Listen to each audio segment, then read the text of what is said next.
Hello विद्यार्थी मित्रों, मारी यूट्यूब चैनल में आप सौનું हार्दिक स्वागत है। आज આપણે ધોરણ 8 વિષય અંગ્રેજી જેની વોકેબ્યુલરી જોવાના છીએ। જો તમે A થી D સુધીની વોકેબ્યુલરી ન જોઈ હોય તો મારી YouTube ચેનલમાં જઈને જોઈ લેજો। હવે ત્યાર પછીની વોકેબ્યુલરી ચાલુ કરીએ। તો હવે આપણે E થી સ્ટાર્ટ કરીએ। અર્થનો અર્થ થાય છે પૃથ્વી, અર્થક્વેક એટલે કે ભૂકંપ, ઈટનો અર્થ ખાવું જમવું થાય છે, એટ એટલે ખાધું જમ્યા થાય છે, ઇટેબલ એટલે કે ખાવા લાયક ને ઇટેબલ્સ એટલે કે ખાદ્ય પદાર્થો થાય છે। એજ્યુકેટનો અર્થ થાય છે શિક્ષણ આપવું, એજ્યુકેશન એટલે કે શિક્ષણ। એટનો અર્થ થાય છે 8, 18 એટલે કે 18, 8 એટલે કે આઠમું અને 80 એટલે 80 થાય છે। ત્યારબાદ ઇલેક્ટ્રિક એટલે કે વીજળી ચાલતું, ઇલેક્ટ્રિકલ એટલે કે વીજળીને લાગતું, ઇલેક્ટ્રિશિયન એટલે કે વીજળીને લાગતું કામ કરનાર કારીગર। એલિફન્ટનો અર્થ થાય છે હાથી। ત્યારબાદ ઇલોક્યુશન એટલે કે વક્તૃત્વ, કળા, સ્પર્ધા કે સંભારણ। એનર્જીનો અર્થ થાય છે શક્તિ, ઉર્જા। એન્જોય એટલે કે માણવું થાય છે અને ઇનફ એટલે કે પૂરતું થાય છે। ત્યારબાદ એન્ટર એટલે કે દાખલ થવું, પ્રવેશવું થાય છે। એન્ટ્રન્સ એટલે કે પ્રવેશદ્વાર થાય છે। એન્ટ્રીનો અર્થ પ્રવેશ થાય છે। એન્વલપ એટલે કે પરબીડિયું થાય છે। એન્વાયરમેન્ટ એટલે કે પર્યાવરણ થાય છે। ઇક્વલનો અર્થ સરખું, સમાન, બરાબર થાય છે। ઇક્વાલિટી એટલે કે સમાનતા થાય છે। એસે એટલે કે નિબંધ થાય છે। ઇવનિંગનો અર્થ સાંજ, સંધ્યાકાળ થાય છે। ત્યારબાદ એવરી એટલે કે દરેક પ્રત્યે થાય છે। એવરીબડી એટલે કે દરેક જણ। એવરીડેનો અર્થ દરરોજ। એવરીથિંગ એટલે કે દરેક વસ્તુ અને એવરીવેર એટલે કે સર્વત્ર। એક્ઝામ્પલ એટલે કે દ્રષ્ટાંત, દાખલો, ઉદાહરણ થાય છે। ત્યારબાદ એક્સચેન્જ એટલે કે અદલાબદલી, ફેરબદલી, અદલાબદલી થાય છે, અદલાબદલી કરવી। એક્સક્યુઝ એટલે કે બહાનું, એક્સક્યુઝ મી એટલે કે ખલેલ પડવા બદલ માફી માંગવા માટે વપરાતો ઉદ્ગાર। એક્સરસાઇઝ એટલે કે વ્યાયામ, સ્વાધ્યાય થાય છે। એક્સપ્લેનનો અર્થ સમજાવવું થાય છે। આઈનો અર્થ આંખ, સોયનું નાકું થાય છે।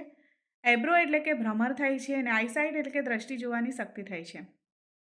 ત્યારબાદ એફના શબ્દો, ફેસ એટલે કે ચહેરો, મોં સામનો કરવો થાય છે। ફેસિલિટી એટલે કે સગવડ, સુવિધા થાય છે। ફેલ એટલે કે નાપાસ થવું। ફેડફુલનો અર્થ થાય છે વફાદાર।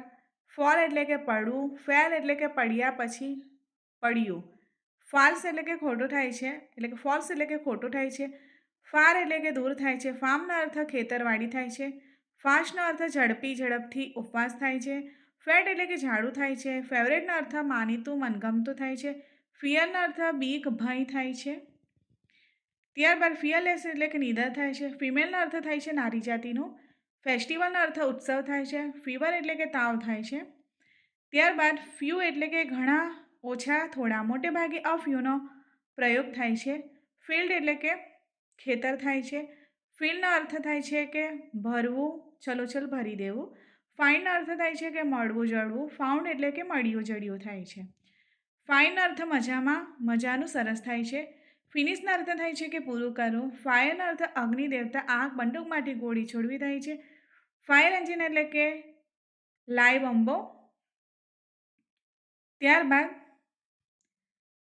ત્યારબાદ ફાયર ક્રેકર્સ એટલે કે ફટાકડા થાય છે।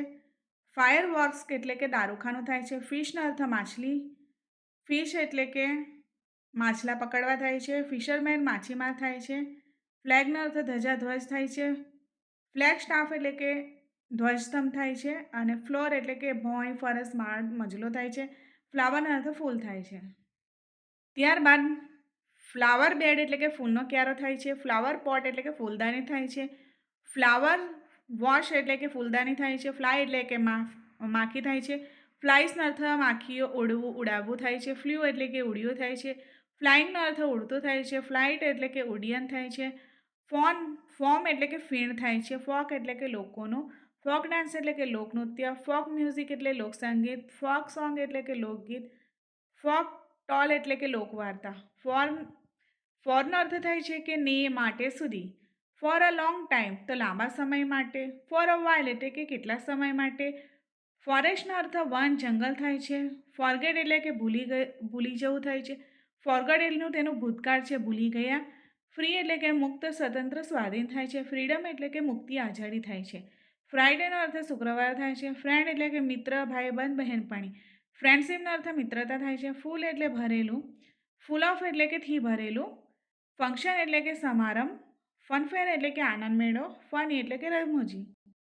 ત્યારબાદ જીના શબ્દો છે જેન્ટલ એટલે કે ભલું સૌમ્ય, જેન્ટલમેન એટલે કે સજ્જન, જિયોગ્રાફીનો અર્થ ભૂગોળ થાય છે, જિયોમેટ્રી એટલે ભૂમિતિ થાય છે, જિયોમેટ્રિકલ એટલે કે ભૌમિતિક થાય છે, ગેટનો અર્થ મેળવવું થાય છે, ગોટ તેનું ભૂતકાળ છે, મેળવ્યું થાય છે, ગેટ ઇન એટલે કે અંદર દાખલ થવું, ગેટ આઉટ એટલે કે ની બહાર જવું, ગેટ અપ એટલે કે ઊઠવું થાય છે, ગેટ ડાઉન એટલે કે બેસવું થાય છે, ગેટ વેલ એટલે કે સાજા થવો થાય છે, જાયન્ટ એટલે કે મોટાકદનું મહાકાય થાય છે, જાયન્ટ વ્હીલ એટલે કે ચકડોળ થાય છે અને ગિફ્ટ એટલે કે ભેટ થાય છે.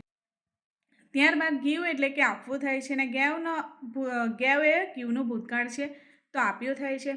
ત્યારબાદ ગીવ અવે એટલે કે વિતરણ કરવું થાય છે. ગ્લાસીસ એટલે કે ચશ્મા થાય છે. સન ગ્લાસીસ એટલે કે તડકામાં પહેરવાના રંગીન ચશ્મા થાય છે.